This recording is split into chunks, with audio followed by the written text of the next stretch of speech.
You're listening to the Sketchnote Army Podcast. I'm your host, Mike Rohde, the author of the Sketchnote Handbook and the Sketchnote Workbook, and this is the podcast where I chat with sketchnoters and visual thinkers and try to understand what makes them tick. Hey, are you looking for the ideal sketchbook for your sketchnoting practice? The Sketchnote Idea Book is the sketchbook designed for sketchnoters. Equipped with no bleed, no show-through paper, you can take almost any marker or pen you can throw at it. Get 10% off with code ARMY at airship.store.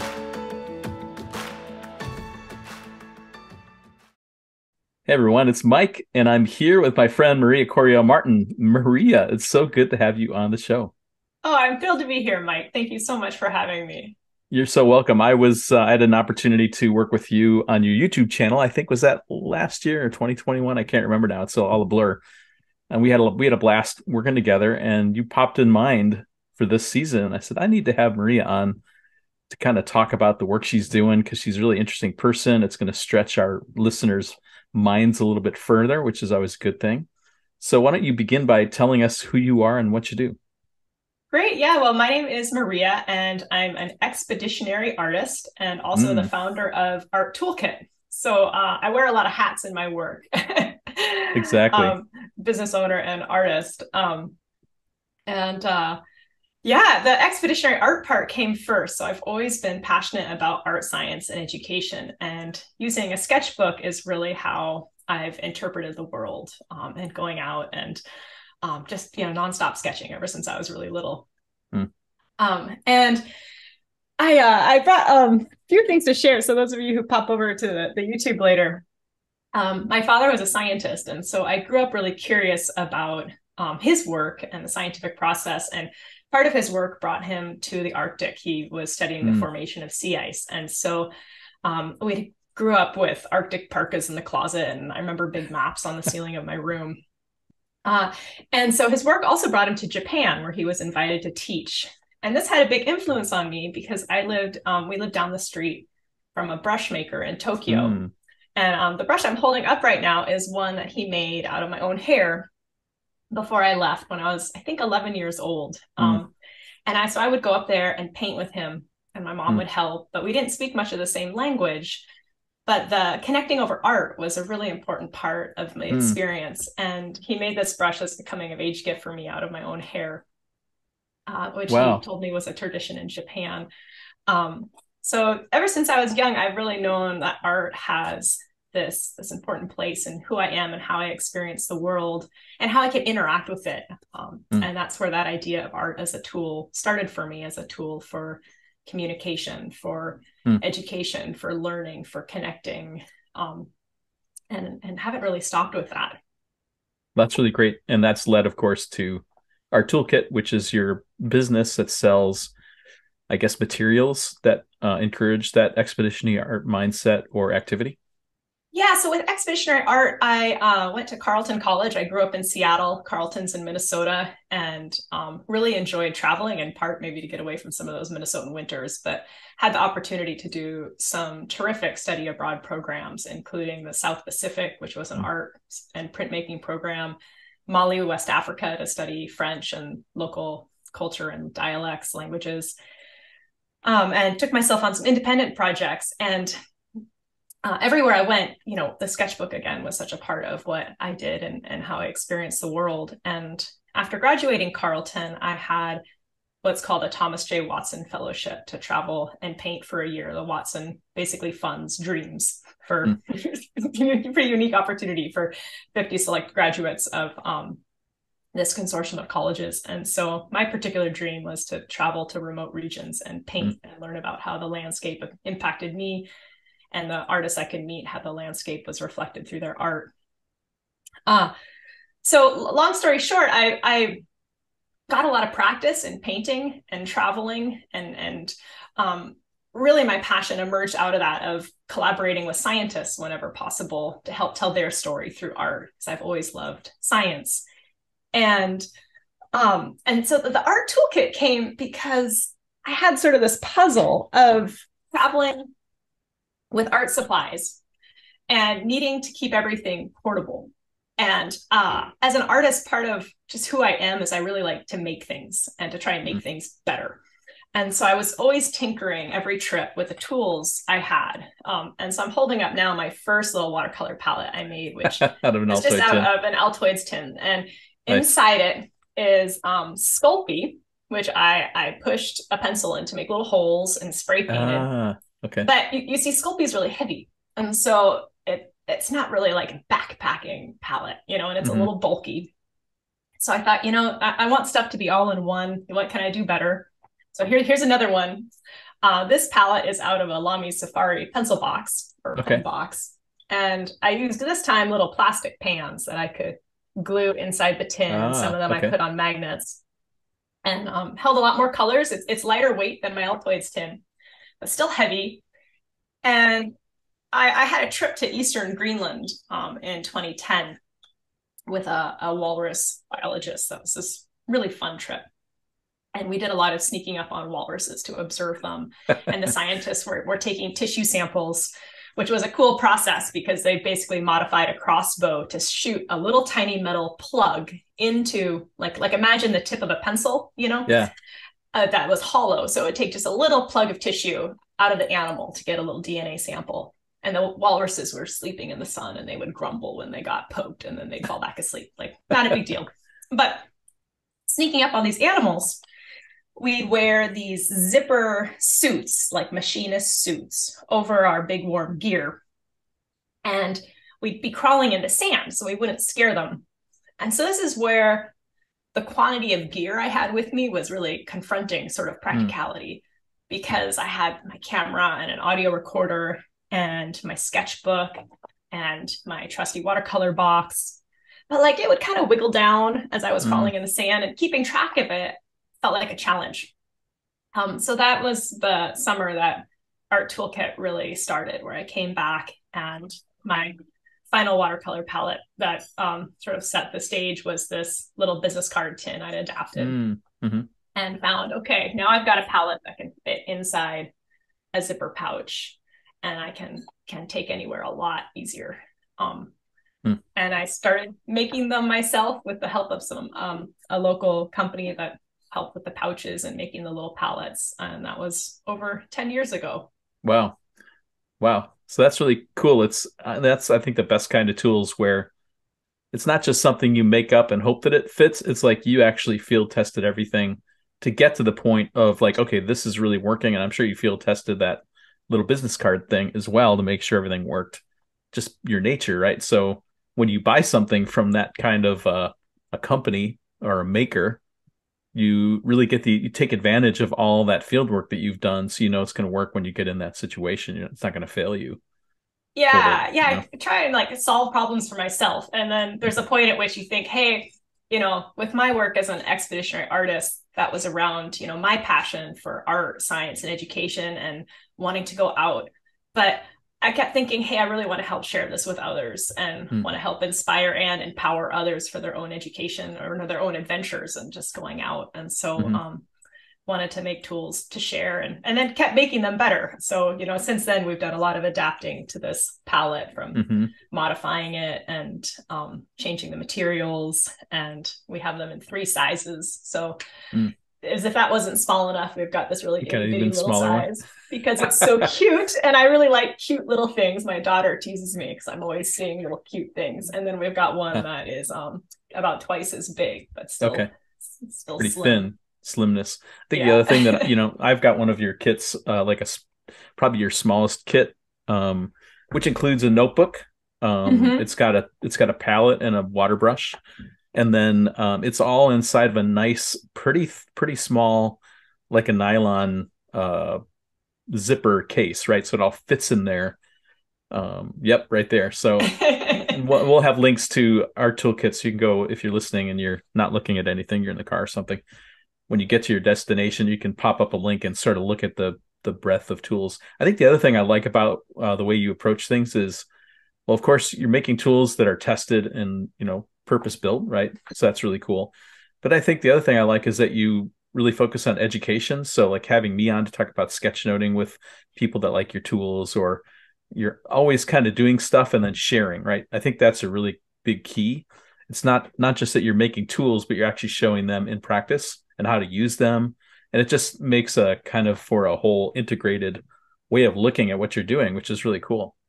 Oh, I'm so glad you appreciate that. It's Yeah. been just central to, our values, and then the values now of Art Toolkit. It's grown much beyond just me now. About, I don't know what it was now, maybe when my daughter was 2 or 3, she's 7.5 now, I realized I needed help with shipping and assembling, and brought my mother-in-law in to be my shipper, and she's still our primary shipper. And finally got my husband on, and now we've got a team of about 8 folks who work with some full-time, some part-time, and making it, but really trying to keep those core values. And I just think it's so neat. I mean, I get a little thrill when I see people out in the world, and I get so inspired by other people's work. And so I suppose it's a little bit selfish in wanting that inspiration, but then the fun of sharing it and delighting. And I tell you, Mike, like the words that were mantras for me too, through the whole pandemic, was just like community and creativity. It was just like nourishing. And I know that was the point where we connected, and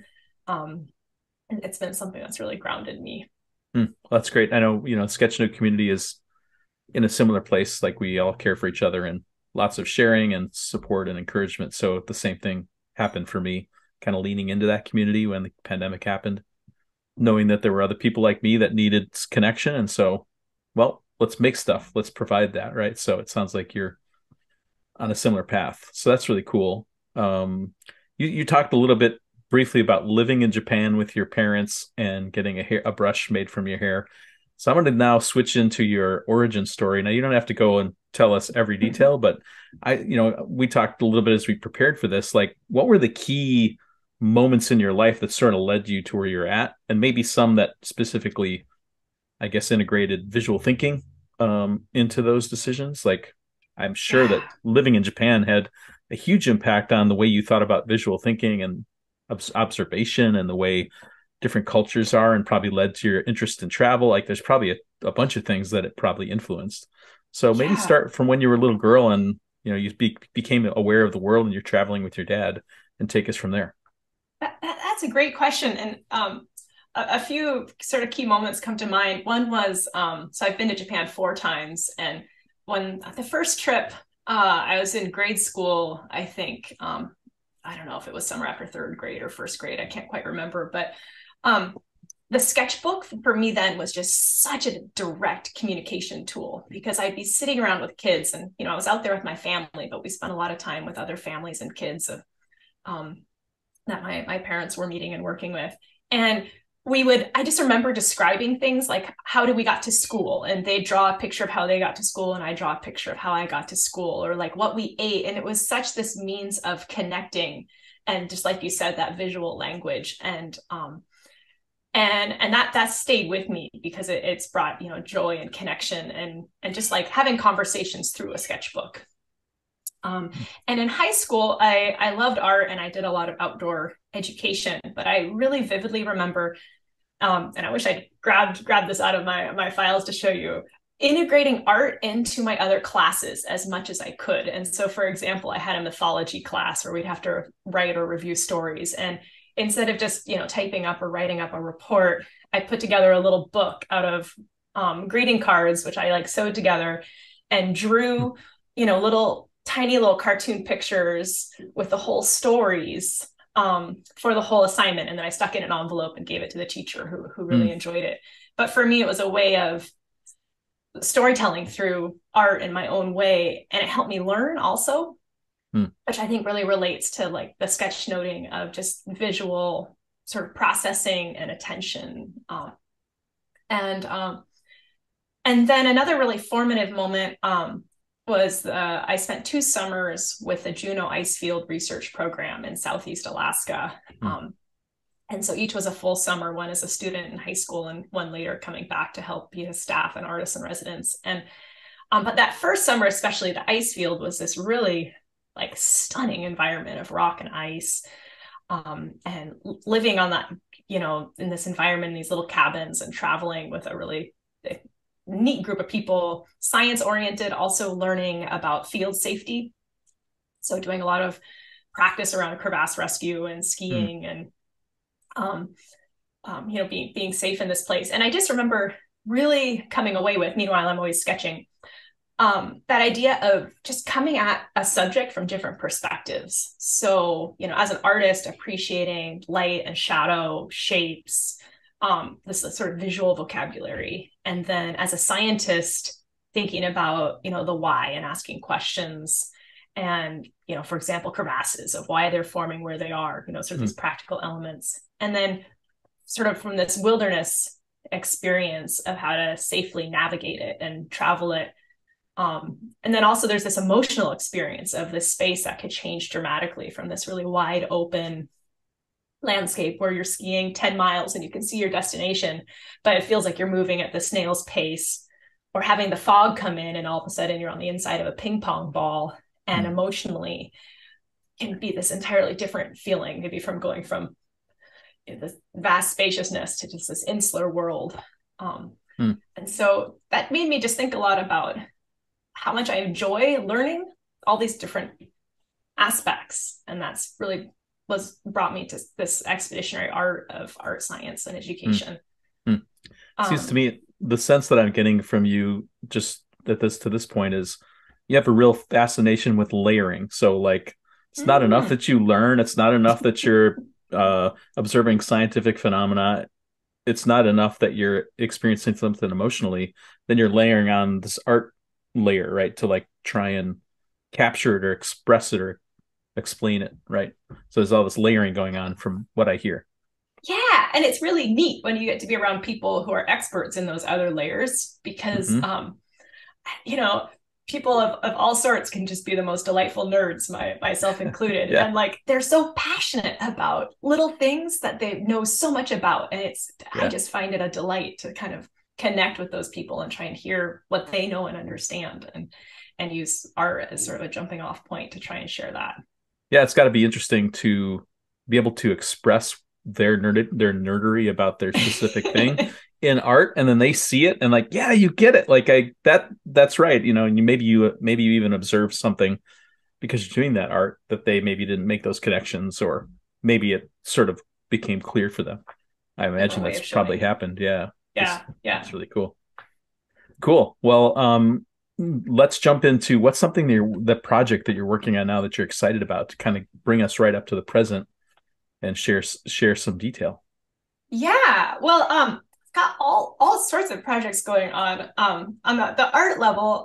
That's been something for my personal art practice that comes and sort of fits and starts now. I had a really lovely residency over the summer in Norway, which was an opportunity just to kind of sink back into some of my painting practice. And so I'm excited to take some of that Norwegian work and develop it into larger paintings. I often like to work in the field. You work really quickly, or might be filling up little sketchbooks. Here's an example from small.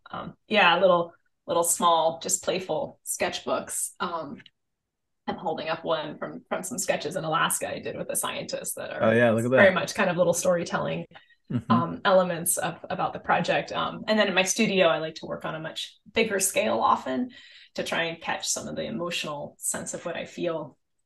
And then on art toolkit side, there's all sorts of non-stop projects there, but I really enjoy developing new products and collaborations. So I'll have to just share that there's some new paint-filled palettes that we're working on, and we've got some variations on I don't even know if I should say yet, but if you stay tuned to Art Toolkit, you'll find out. Yeah, get on the mailing list. This spring, there's a few things coming out that I'm really excited about.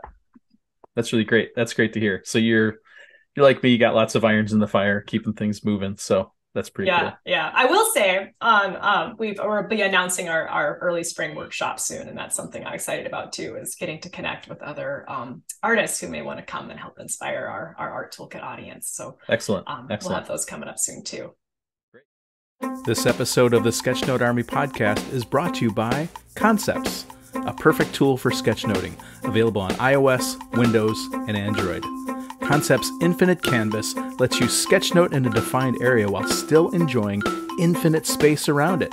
To write a quick note, scribble an idea, or keep pre-drawn visual elements handy for when you need them most. The infinite canvas lets you stretch out and work without worrying if you'll run out of space. And when combined with powerful vector drawing that offers high resolution output and complete brush and stroke control, you have a tool that's perfect for sketchnoting. Search Concepts in your favorite app store to give it a try. So let's switch into tools a little bit. And you probably got lots of tools you could show. I guess we do have to remember this is typically about an hour show, so I'll have to cap you a little bit. But maybe lay out, like, if someone, maybe we put it in the context of someone's listening and they're like expeditionary art or visualizing nature. Maybe they're maybe they're in an urban environment and they don't think about nature. But the reality is nature is all around you, birds and trees, and there's it would be kind of interesting maybe to start observing what nature is in my urban environment that I could capture. Or maybe I get out of the city and I take a sketchbook or something along. Maybe talk when we talked before, you were able to provide me with a little starter kit to try, right? Which is really great. So maybe talk about, if someone's interested in getting into it, what would be the right tools that they might consider? Maybe that's the way to go about it. Yeah. Well, I think the sketchbook, it's similar to what people say about a camera, that the best camera you have is the one you have with you. So the best sketchbook is the one you're going to be able to have with you. And for me, that's where having this little all-in-one zipper pouch of the art toolkit, which we offer in 2 sizes, really came in, because I just wanted this no excuses kit of and my no excuses kit is usually the small one. I carry a bigger one when I want to head out with more goodies and more things to share. But just to be really no excuses. And in this kit, one of my favorite things is a water brush. And I typically use Pentel water brushes. They're really durable. I find they don't often clog, last a long time. If you haven't used a water brush, you untwist the cap so you can fill them with water. Really cold places, you can mix it in with some vodka or gin to help lower the freezing temperature of your antifreeze. Paint. Antifreeze. And another perk of the Pentel that I like is they're oval, so they're not going to start rolling down a hill as quickly. Fall into a crevasse or something. And so I always find a water brush is handy. At your most fundamental, all you need is a pencil or pen and a sketchbook. But I'll show you a little just what is in my kit, I suppose. So I like a waterproof pen. I often sketch straight with pen because there's just the immediacy of putting your marks on paper. And I really try and embrace practice, not perfection, of not worrying about lines being in the wrong place. If I did something and I stop and measure, I just draw the line where I want it and only color in the lines I want to. It's part of the process. And so practice, not perfection, is a really big mantra for me. But I love a waterproof pen, and depending on where I'm traveling, I might carry one that's I don't like disposable things in general, but a little Sharpie pen. Sometimes traveling, refillable pens can be a little explosive with going over mountain passes or altitude. Another waterproof pen I really enjoy is this Pentel brush pen. I love those. Get, a little more dynamic mark, and they're also waterproof. And then I have a little collection of fountain pens. I'll sometimes carry. This is a little Kakuno fountain pen by Pilot that's pretty cute. And not too expensive too. So if you're not going to worry about losing it too much. Pigma Copic multiliners are another waterproof pen I like. And these are kind of in between. See if I can pop this out. Something that is disposable and reusable. So it's got a very kind of large ink cartridge that you can replace, and you can replace the nibs. So that's a little variety of pens. So I've got pen, water brush. If I do carry a pencil, I sometimes carry an automatic pencil. This is a little heavy, but I love these pencils, Mike. They're Helvetica pencils, and we have the automatic ones, and then we also have just wooden pencils, and they're just these gorgeous pencils made in Japan that have just a gorgeous feel. And a real sucker for good aesthetics, and I really Yeah. like their aesthetics. I'm a mechanical pencil fan as well. I keep usually soft lead and like thick. I think I got Faber-Castell. It's like 1.4 millimeter, so it's really super Ooh, thick. I can kind ooh. of show you what that looks like. That so it's Oh, a super thick whoa. lead and it's soft. So if I'm going to Oh, do pencil, I want it to that's be gorgeous. soft and feel, really loosey goosey. That's a I don't know if that's a technical term, but I tends to like, I can flow around and I don't worry so much. It's not about perfection. So Yeah, yeah. yeah. Oh, this is one I bought years ago, with a big Mm, lead too that I don't sketch with very much, but I picked it up because it was just so beautiful with a yeah. great big lead. I think And that's technically called a lead holder. I think it moves beyond a mechanical pencil to lead holder. I If think it's at got that like size, the you're right. the grasping things on it, right? Um, so a couple other things in my sort of carry everywhere kit. If I've got enough time, I do really enjoy travel watercolor brushes. Mm, And a brand that I'm a big fan of, and we carry at Art Toolkit, is Rosemary and Co. And these are made in mm, England, mm-hmm. um, by a small family company. Not terribly small. They've grown many over the years, but Rosemary still runs the company, and Mm, they have a whole variety of shapes and sizes. But the big key is that when you're done painting with them, you can take it apart and put a mm, cap over the point so that they won't be damaged in transit. And mm. to paint with them, I carry a little tiny collapsible cup that we offer Oh, on our okay. Art Toolkit website, so Yeah. I can pour a little water and sit down a minute. Um, and sometimes for my water brush, I carry a little tiny no needle Mm, syringe to like squeeze out the water and pop it in my brush. mm-hmm. And I always carry little extra binder clips, sometimes rubber bands too, Mm, for wind. And then they're really useful because you can also clip your palette to your sketchbook. So if you're out, you can have it on one side and sketch mm. on the other. Got it. I do that a lot, sketching standing up or making sure something won't blow away. Mm-hmm. Um, and finally, a paper towel to wipe my brush on. And the paper towels I use, I've been using these for years and years and years. They're shop towels, the blue Yes, shop yes. towels Mm-hmm. that you can pick up at a hardware store. And they're just so soft and durable that you They're can like tough. rinse Yeah. them out and reuse them. And I really like the feel and trying to reuse them. Um, Cool. so yeah, that's what's sort of in my daily carry. And for folks getting started with your daily carry can just be as simple as like I said, a pen and a pencil. I think water soluble pens can be kind of fun with a little Mm-hmm. water brush just for black and white paintings. um, I think just keeping things simple with what feels like you've got space for in your sort of daily bag. Well, and I've got my little toolkit right here for those on video, so Woo! you can see. There it is. Got a little ruler in there. Yeah, and my syringe and stuff. So it's been a great little kit.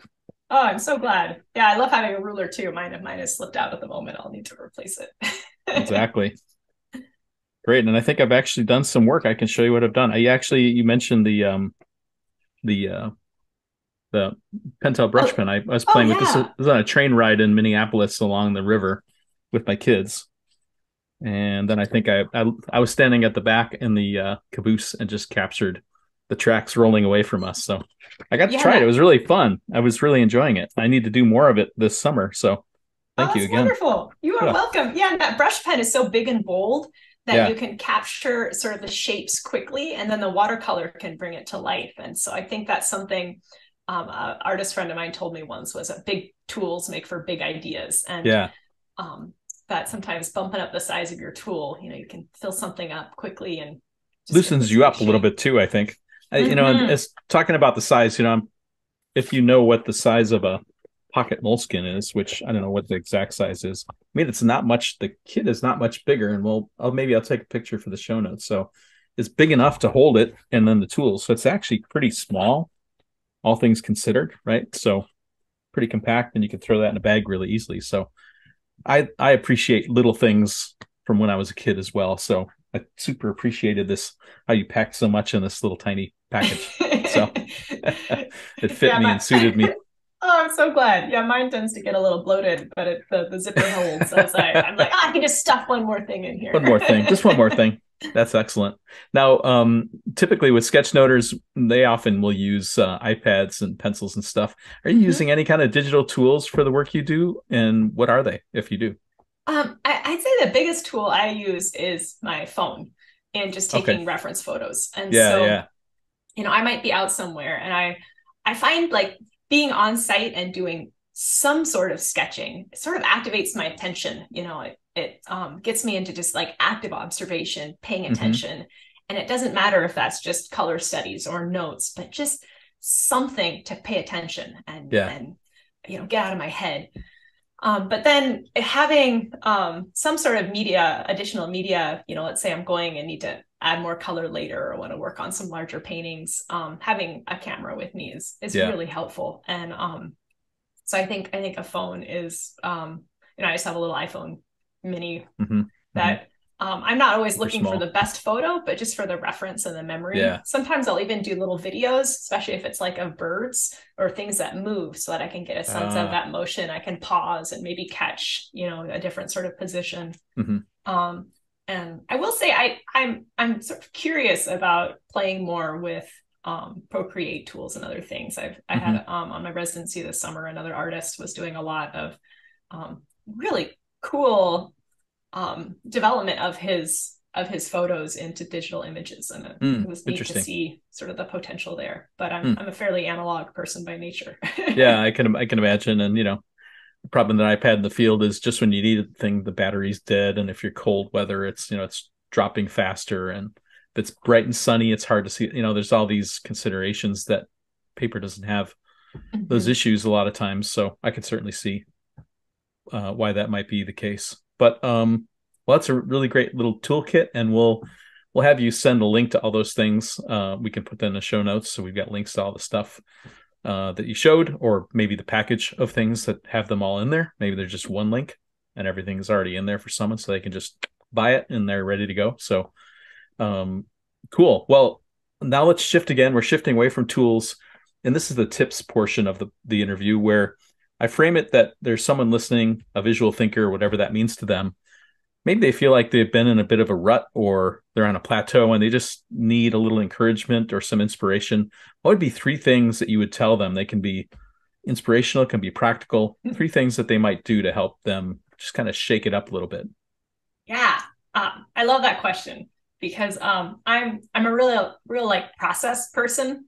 And I already told you one of my mantras, which is practice, not perfection. And another one of my mantras is trust in process. So no matter how much painting I've done, I still sometimes look at a sketchbook or start a painting and I'm like, where do I begin? And I kind of need to remember, warm up again. And so I love having my little process to get started. And so one thing I love in just all parts of my life, but I love timers. I am so hooked on does this feel hard to do?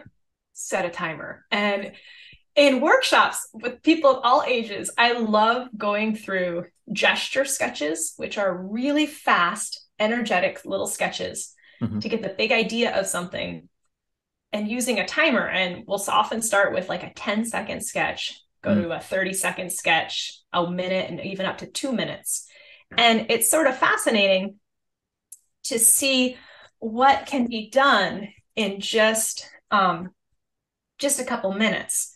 And let's see if I have a little example here of some gestures. Here's some little just tiny walrus gestures done with one project. Oh yeah.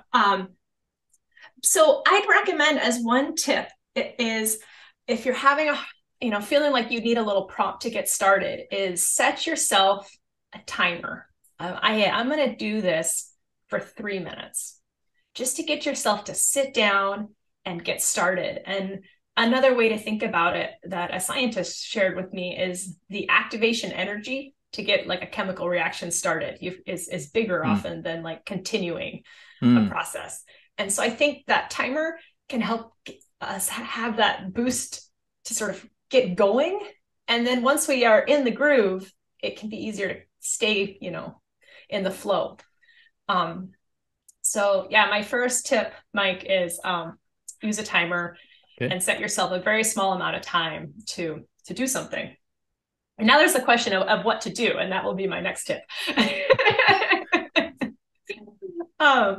So another tip I would suggest is if you're sitting somewhere and feeling like, I need a little boost for getting going here, would be just to play with painting the colors you see and not worry about composition.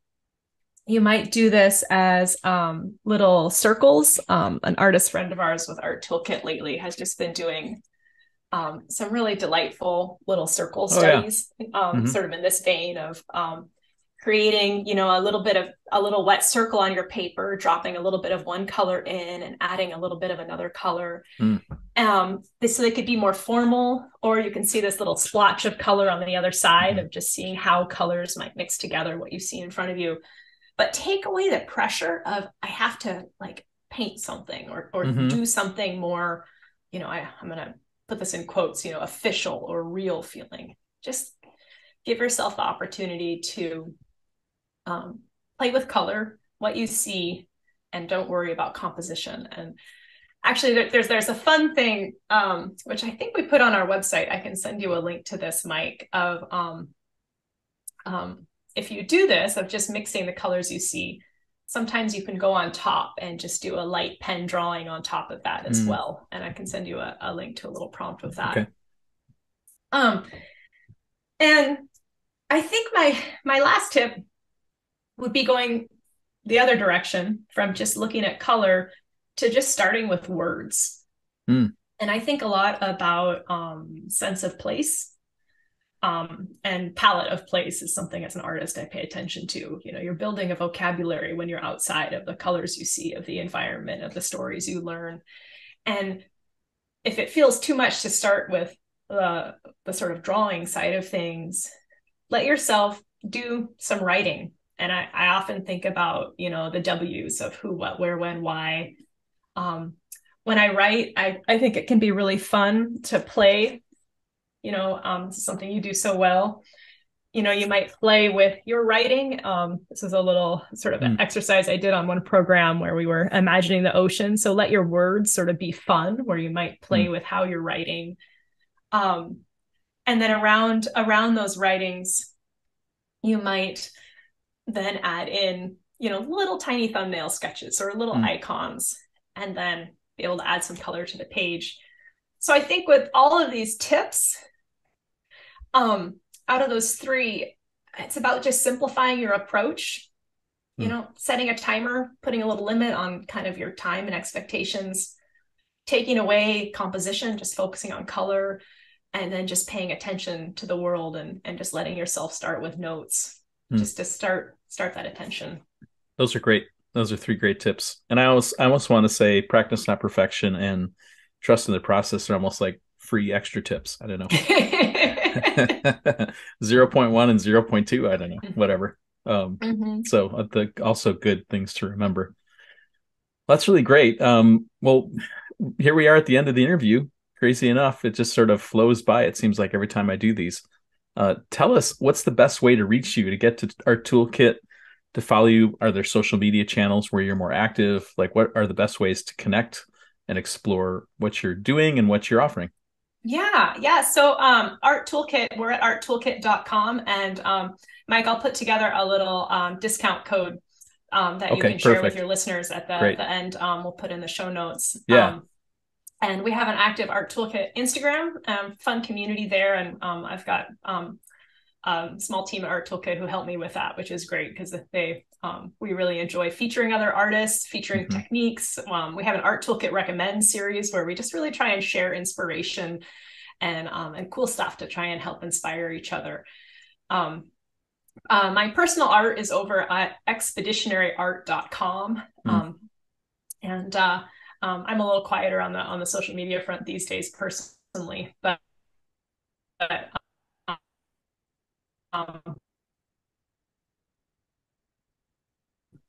really with and the Art Toolkit newsletter is the best place to hear about what is coming up. We announce to our newsletter our new releases or special offers first. So we really enjoy that community, and so invite you to sign up for that on our website. Great. Those are all great entry points, and everybody listening, definitely check out the code that'll be in the show notes, and then go visit and, spend some money over here. That's we want to encourage and support Maria and her team for the hard work they're doing and the sharing that you're doing, and you end up with good tools. So, I mean, everybody wins in that case. So thanks so much, Maria, for being on the show and sharing your experience. And it's so good to have you on the show. Thanks so much. Oh, it's such a pleasure. And Mike, thanks for everything you do. And your work has long been inspiring for me too. So just really glad to share this community. So thank you. No, you're so welcome. Thanks so much. And for those who are listening, this is another episode of the Sketchnote Army Podcast. So until the next episode, we'll talk to you soon. The Sketchnote Army Podcast was created by me, Mike Rohde, and brought to you by Rohde Design Studios. It's produced and edited by Alec Polianis of Amp Creative Studios. The theme music was created by John Schiedermeyer. To support the creation of this show, I invite you to buy one of my books, the Sketchnote Handbook or the Sketchnote Workbook. You can find the books on Amazon, or go to peachpit.com and use the code ROHDE40 for 40% off. Please share this podcast with other visual thinking friends, and be sure to leave a nice rating on iTunes or your favorite podcast listening app so others can find the show.